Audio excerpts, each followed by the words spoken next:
ವೀಕ್ಷಕರೇ, ಇಂತಹದ್ದೊಂದು ಘಟನೆ ನಡಿಲೇಬಾರ್ದಾಯ್ತು ಅನ್ನುವಂಥದ್ದು. ಯಾಕಪ್ಪ ಅಂದ್ರೆ ಉಳಿಯಾರು ಹೋಬಳಿಯೇ ಶೋಕ ಸಾಗರದಲ್ಲಿ ಮುಳುಗಿದೆ. ಏನಾಯ್ತು ನಿನ್ನೆ ಯುಗಾದಿ ಹಬ್ಬದ ದಿನ? ಬಹಳಷ್ಟು ಜನರಿಗೆ ಆಕ್ರೋಶಕ್ಕೆ ಕಾರಣ ಆಯ್ತು ಈ ಒಂದು ಯುಗಾದಿ ಹಬ್ಬ ಅಂತಾನೆ ಹೇಳ್ಬೋದು.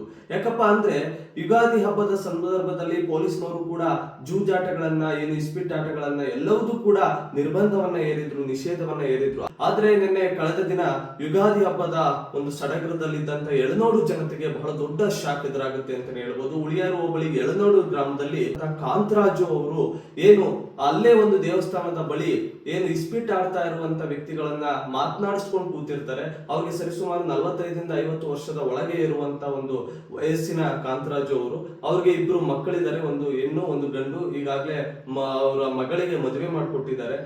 ಏನು ಇಸ್ಪಿಟ್ ಆಡ್ಬೇಕಾದ್ರೆ ಏನು ಮಾರು ವೇಷದಲ್ಲಿ ಹೋದಂತ ಪೊಲೀಸ್ನವರು ಸರಿಸುಮಾರು ಒಂದು 8-9 ಜನ ಸಿವಿಲ್ ಡ್ರೆಸ್ ನಲ್ಲಿ ಅಲ್ಲಿ ಇಸ್ಪಿಟ್ ಅಡ್ಡೆ ಮೇಲೆ ದಾಳಿ ಮಾಡೋದಕ್ಕೆ ಉಳಿಯಾರು ಪೊಲೀಸ್ನವರು ಹೋಗ್ತಾರೆ. ಆ ಸಂದರ್ಭದಲ್ಲಿ ಅವ್ರಿಗೆ ಗೊತ್ತಾಗಲ್ಲ ಯಾರು ಬಂದಿದ್ದಾರೆ, ಯಾಕೆ ಇವರೆಲ್ಲ ಓಡೋಗ್ತಾ ಇದ್ದಾರೆ, ನಾನೇನ್ ತಪ್ಪು ಮಾಡಿದ್ದೀನಿ ಅನ್ನುವಂಥದ್ದು ಕಾಂತರಾಜ್ ಅವರ ವಾದ ಆಗಿರುತ್ತೆ. ಕಾಂತರಾಜ್ ಅವ್ರನ್ನ ಅಲ್ಲಿಂದ ಕರೆ ತರ್ತಾರೆ, ವಶಕ್ಕೆ ತೆಗೆದುಕೊಂಡು ಪೊಲೀಸ್ನವರು ಏನು ಉಳಿಯಾರು ಪೊಲೀಸ್ ಸ್ಟೇಷನ್ಗೆ ಕರೆ ತರ್ತಾರೆ.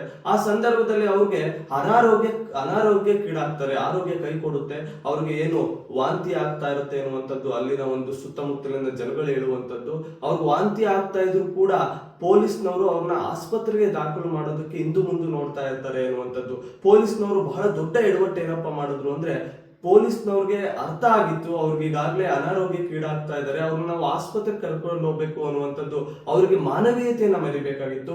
ಆದ್ರೆ ಆ ಕೆಲಸವನ್ನ ಮಾಡ್ಲಿಲ್ಲ ಅನ್ನುವಂಥದ್ದು ಅಲ್ಲಿನ ಸಾರ್ವಜನಿಕರ ಒಂದು ದೊಡ್ಡ ಆರೋಪ ಅಂತಾನೆ ಹೇಳ್ಬೋದು.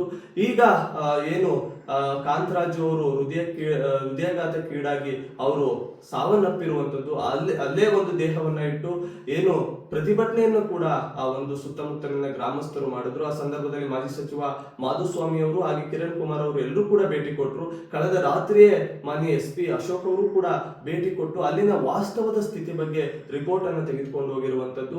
ಎಲ್ಲರ ಆಕ್ರೋಶ ಏನಪ್ಪಾ ಅಂದ್ರೆ, ಉಳಿಯಾರು ಠಾಣೆ ಮೇಲೆ ಇದಕ್ಕಿಂತ ಮೊದಲೇ ಕೂಡ ಆರೋಪಗಳು ಕೇಳಿ ಬರ್ತಾ ಇದೆ.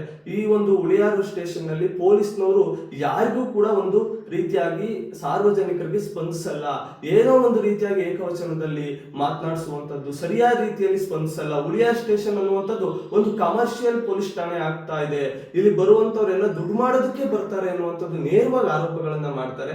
ಆದ್ರೆ ಮೊನ್ನೆ SP ಅವರು ಅದು ಯಾವುದಕ್ಕೂ ಕೂಡ ಆಸ್ಪದವನ್ನ ಕೊಡೋದಿಲ್ಲ.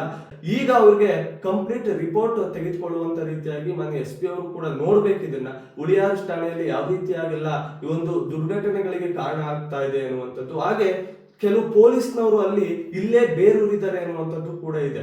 ಏನಾದ್ರು ಟ್ರಾನ್ಸ್ಫರ್ ಮಾಡಿದ್ರೆ ಚಿಕ್ಕನಹಳ್ಳಿಗೆ ಹೋಗುವಂಥದ್ದು, ಅನ್ನಿನಕೆರೆ ಹೋಗುವಂಥದ್ದು, ಮತ್ತೆ ಉಳಿಯಾರಿಗೆ ಬರುವಂಥದ್ದು, ಈ ರೀತಿಯಾಗಿ ಬಹಳ ವರ್ಷಗಳಿಂದ ಬೇರೂರಿ ಅವರು ಕೆಲವೊಂದು ಅಕ್ರಮಗಳಿಗೆ ಕಾರಣರಾಗ್ತಾ ಇದ್ದಾರೆ ಅನ್ನುವಂಥದ್ದು ಸಾರ್ವಜನಿಕರ ಆರೋಪ.